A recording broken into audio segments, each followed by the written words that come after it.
त्याला किती कामं सुरू झाली त्या काळामध्ये. समृद्धी महामार्गाची सुरुवात त्यावेळेला झाली आणि जगामधलं रेकॉर्ड आहे की 2-3 वर्षामध्ये त्या ठिकाणी समृद्धीचं काम जे आहे त्याच्यासाठी त्यांनी एकनाथ शिंदे साहेबांनी ही जबाबदारी सोपवली आणि 3 वर्षाच्या आज ठाण्यापर्यंत समृद्धी महामार्ग येऊन टेकलेला आहे. म्हणजे तुम्हाला इथून जर शिर्डीला जायचं असेल तर तुम्ही 2-2.5 तासात थेट ठाण्यावरून शिर्डीला जाऊ शकता, ही वस्तुस्थिती आहे. आणि म्हणून संजयजी पूर्वी माझ्या मतदारसंघाचे आमदार होते आणि तिथले आमदार होते आणि मध्यंतरीच्या काळामध्ये थोडीशी बंडखोरी वगैरे झाली, परंतु साईबांची कृपा त्यांच्यावर अशी आहे की ठाण्यातलं जे प्रसिद्ध साई मंदिर आहे त्याचे ते अध्यक्ष आहेत आणि त्याच्यामुळे संजय केळकर साहेब आले म्हणजे साईबाबांचा आशीर्वाद हा तुम्हा सगळ्या उमेदवारांना मिळालेला आहे असं मी स्वतः समजतो आणि अतिशय उत्कृष्ट असं ते भाषण करतात. आणि म्हणून तुम्हाला एकच सांगायचं आहे की आम्ही कसे आहोत हे केवळ आमच्यापुरतं मर्यादित राहून चालणार नाही. ज्या लोकांनी काहीही काम केलं नाही की मेट्रो ही आज रेल्वे हे आपण असं म्हणतो की जीवनदायिनी मुंबईची रेल्वे ही आहे. त्या रेल्वेमध्ये किती गर्दी असते बघा. ज्या वेळेला फडणवीस साहेब मुख्यमंत्री होते त्यावेळेला आपण अंडरग्राऊंड मेट्रोचं काम सुरू केलं आणि मध्यंतरी आलेल्या सरकारने काय केलं की त्या मेट्रो शेडची कुठे असावं याच्यावर त्यांनी 2-2.5 वर्ष हा प्रकल्प रखडवला. त्याची किंमत वाढली आणि ह्यांना काय पाहिजे मी तुम्हाला स्पष्ट शब्दामध्ये सांगतो की कोस्टल रोड आहे. कोस्टल रोडचं काम हे रखडलेलं होतं. कोस्टल रोडचं ज्या दिवशी उद्घाटन होतं त्या दिवशी देवेंद्र फडणवीस साहेबांनी स्टेजवरून सांगितलं की या ठिकाणी जे कॉन्ट्रॅक्टर आहेत त्यांच्याकडून खंडणी वसूल केली जात होती आणि त्याच्यामुळे हे काम रखडलेलं होतं. एकाची ही हिंमत झाली नाही त्याचं उत्तर देण्याची. म्हणजे महाराष्ट्रामध्ये काय चाललेलं होतं याचा विचार आपण केला पाहिजे. ज्या बाळासाहेबांच्या नावाने आम्ही आमचा पक्ष चालवतो, महाराष्ट्र ज्यांच्याकडे आदरणीय व्यक्तिमत्व म्हणून त्यांच्यासमोर झुकून नमस्कार करतो, त्या बाळासाहेबांनी काय सांगितलेलं होतं की ज्या दिवशी काँग्रेसबरोबर हात मिळवणी करण्याची पाळी येईल त्या दिवशी मी माझा पक्ष बंद करेन, हे सांगणारे बाळासाहेब होते. ज्या दिवशी स्वातंत्र्यवीर सावरकरांवर एका केंद्रीय मंत्र्याने त्यांच्याबद्दल वाईट उच्चार काढले त्या दिवशी बाळासाहेबांनी त्यांना मुंबई बंद केलं. त्यांच्या फोटोला चपलाचे हार मुंबईमध्ये घालण्यात आले आणि तो मंत्री त्या पदावर असेपर्यंत एकदाही मुंबईला येऊ शकले नाहीत. याला शिवसेना म्हणतात आणि म्हणून शिवसेना हा मराठी माणसाचा अभिमान आहे. उगाच सांगायचं की आमचा पक्ष चोरला, अमुक केलं. मुळात तुम्ही तुमचा पक्ष नेऊन काँग्रेसच्या दावणीला बांधला ही वस्तुस्थिती आहे. स्वातंत्र्यवीर सावरकरांच्या बद्दल बाळासाहेबांनी जी भूमिका घेतली ती भूमिका तुम्ही घेऊ शकला नाही. तुम्ही त्या ठिकाणी राहुल गांधी स्वातंत्र्यवीर सावरकरांच्या विरोधात बोलतात आणि या ठिकाणी इथले युवराज जाऊन त्यांच्या गळ्यामध्ये मिठी मारतात. हे जर बाळासाहेबांनी बघितलं असतं तर आयुष्यामध्ये कधीही त्यांना माफ केलं नसतं, ही वस्तुस्थिती आहे. आणि म्हणून बाळासाहेबांची इच्छा काय होती की माझ्या सच्च्या शिवसैनिकांनी महाराष्ट्राचा मुख्यमंत्री झालं पाहिजे. शिवसैनिक कसा असतो, एखाद्याच्या घराला आग लागली तर धावून जातो तो शिवसैनिक असतो. एखाद्याला हार्ट अटॅक आला तर अँब्युलन्स घेऊन जाणारा शिवसैनिक असतो. आणि म्हणून तो शिवसैनिक बाळासाहेबांनी घडवला. त्यांना असं म्हणायचं होतं की जो माझ्यासाठी लढलेला शिवसैनिक आहे, एकदा तो गोरगरीब मनुष्य एकदा तरी महाराष्ट्राच्या मुख्यमंत्री पदावर बसला पाहिजे. आणि तसं मुख्यमंत्री पदावर ज्यावेळेला बसायचं होतं त्यावेळेला काय काय घडलं हे सुद्धा पक्षाचा मुख्य प्रवक्ता म्हणून मी महाराष्ट्राच्या जनतेला सांगणार आहे. आणि मग महाराष्ट्राच्या जनतेच्या लक्षात येईल की त्यावेळेला कोण मुख्यमंत्री होणार असते, कोण मुख्यमंत्री झाले, हे सगळं कोणामुळे झालं. की अनेक गोष्टी आहेत की ज्या महाराष्ट्रामध्ये घडल्या, महाराष्ट्रामध्ये काही समझोते झाले. बाळासाहेबांनी एकतर्फी ते सगळे समझोते स्वीकारले आणि त्याप्रमाणे आयुष्यभर वागले. परंतु त्यांना काय मिळालं त्याच्या बदली आणि ते देणारे कोण होते हे सुद्धा महाराष्ट्राच्या जनतेसमोर आलं पाहिजे. त्या दिवशी जी विकासाची लाट, मोदी साहेबांच्या बाजूने विकासाची लाट काय आहे हे तुम्ही सगळ्यांनी समजून घेतलं पाहिजे. की भारतामध्ये 60 वर्षामध्ये एक एम्स झालं. एम्स म्हणजे काय असतं की जे आपली सगळी मेडिकल कॉलेजेस असतात की ज्यांच्या डोक्यावर छत नव्हतं अशा लोकांना त्यांनी घरं मिळवून दिलेली आहेत. 10 कोटी लोकांना, 20 कोटी लोकांना त्यांनी शौचालय उपलब्ध करून दिलेली आहेत. आपण ही सगळे जे आहेत हे वर्ल्ड रेकॉर्ड आहे, जगामध्ये हे कधीही घडलेलं नाही, ते भारतामध्ये घडतंय. आपण एक विचार केला पाहिजे की आपल्याकडे उज्ज्वला गॅस योजना आहे की महिला त्या ठिकाणी जंगलामध्ये जायच्या, लाकूड घेऊन यायच्या, त्यांच्या आरोग्यावर परिणाम व्हायच्या. अशा 12 कोटी महिलांना त्यांनी उज्ज्वला गॅसची कनेक्शन दिलेली आहे. आणि म्हणून तुम्हाला एकच गोष्ट सांगू इच्छितो की त्यांनी एक नवीन स्कीम काढली होती महिलांसाठी. तुम्ही महिला आहात सगळ्या इथं, की आपल्याला महिलांना ड्रोन कसा चालवायचा याचं प्रशिक्षण दिलं पाहिजे. आपल्याला माहिती आहे की शेतीला खत द्यायला लागतं, शेतीला रोगराई आली त्या ठिकाणी तर त्याच्यावर फवारणी करायला लागते. तर मोदी साहेबांचे स्वप्न होतं की महिलांनी हे काम केलं पाहिजे. त्यांनी कार्यक्रम घेतला आणि आपल्याला पटणार नाही की आज भारतामध्ये 1 कोटी ड्रोन दीदी आहे. 1 कोटी महिला स्वतः ड्रोन उडवतात हवेमध्ये, त्यांनी फवारणी करतात. एक महिलांना शक्ती देणारं हे सरकार आहे. आणि म्हणून मी तुम्हाला एकच गोष्ट सांगू इच्छितो की तुम्हा आम्हाला सगळ्यांना अभिमान वाटला पाहिजे की आजपर्यंत रस्ते म्हटलं की अमेरिकेचं नाव सांगितलं जायचं.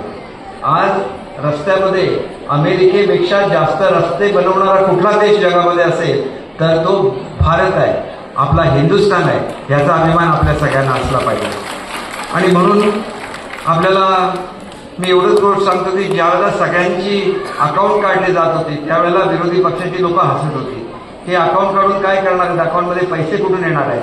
त्या शेतकऱ्यांच्या अकाउंटवर दरवर्षी 6,000 रुपये भरायला सुरुवात झाली आणि आमच्या महाराष्ट्राच्या सरकारने त्याच्यामध्ये 6,000 रुपयाची भर घातली आणि 12,000 रुपये प्रत्येक शेतकऱ्याच्या आज अकाउंटला त्या ठिकाणी जातात. आपल्याला एक गोष्ट लक्षात घेतली पाहिजे की आज आपल्याकडे ठाण्याचे सुपुत्र आपले मुख्यमंत्री आहेत. त्यांचं ध्येय काय आहे की तुम्ही जास्तीत जास्त महिलांनी काम केलं पाहिजे.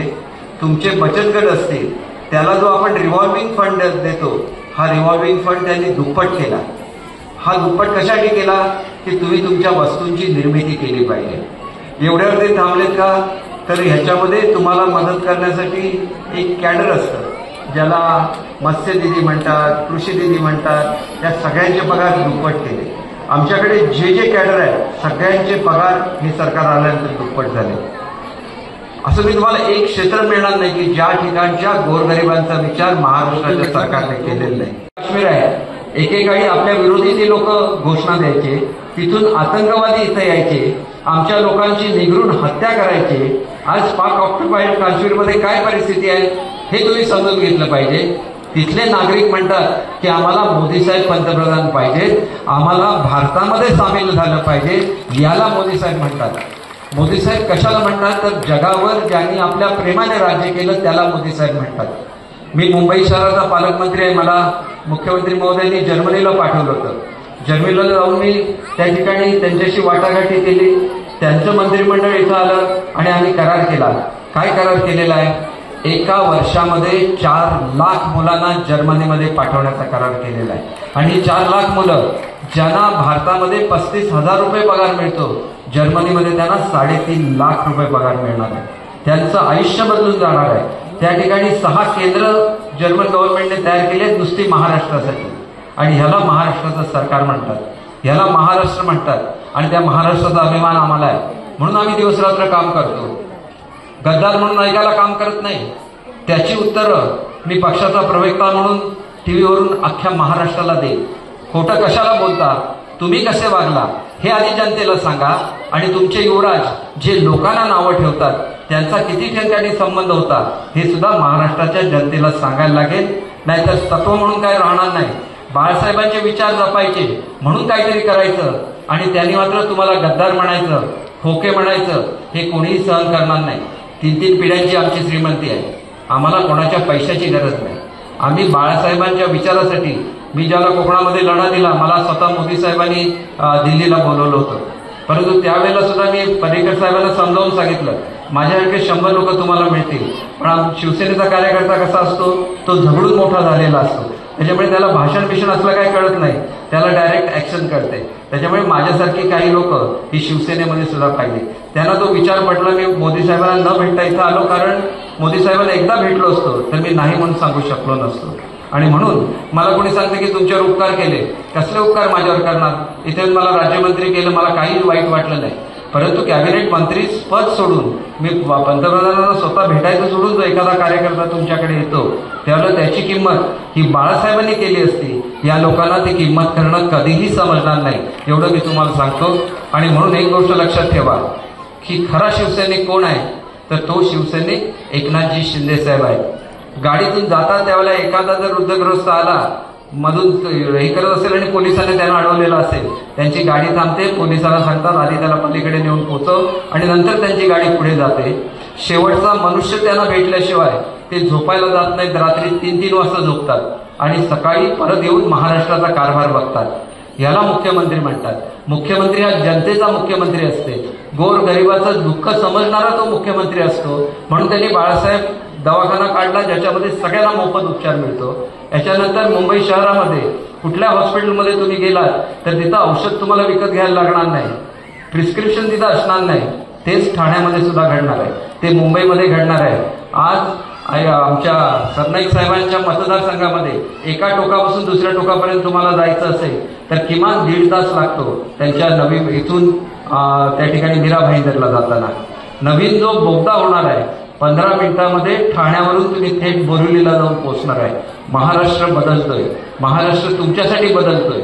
महाराष्ट्र हा आघाडीवर आहे आणि म्हणून एखाद्या राज्यामध्ये किती गुंतवणूक येते बघा तुम्ही. आपल्या शेजारी कर्नाटक राज्य आहे, 40,000 कोटीची गुंतवणूक आली. आपल्याकडे किती आली? 3,75,000 कोटीची. तरी पण हे युवराज दोन काहीतरी रोज काहीतरी घेणार, रोज मुलाखती देणार.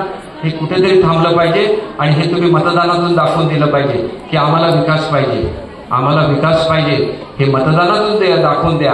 आणि आदरणीय एकनाथजी शिंदे साहेब असतील, आदरणीय देवेंद्र फडणवीस असतील, आदरणीय अजित पवार साहेब असतील, यांनी मोदीजींना एक वचन दिलेलं आहे.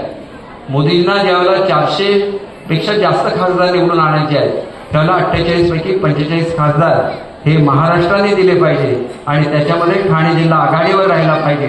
आणि म्हणून हे इच्छुक उमेदवार खूप असतील पण सगळ्यांचं म्हणणं एकच असतं आणि सगळ्यांचं ध्येय एकच असतं की मोदी साहेबांना ताकद द्यायची. आणि त्याच्यासाठी ही लढाई, ही आमची लढाई नाही, ही मोदी साहेबांची लढाई आहे. ती लढाई तुम्ही आम्ही मिळून जिंकू. एबीपी माझा, उघडा डोळे बघा नीट.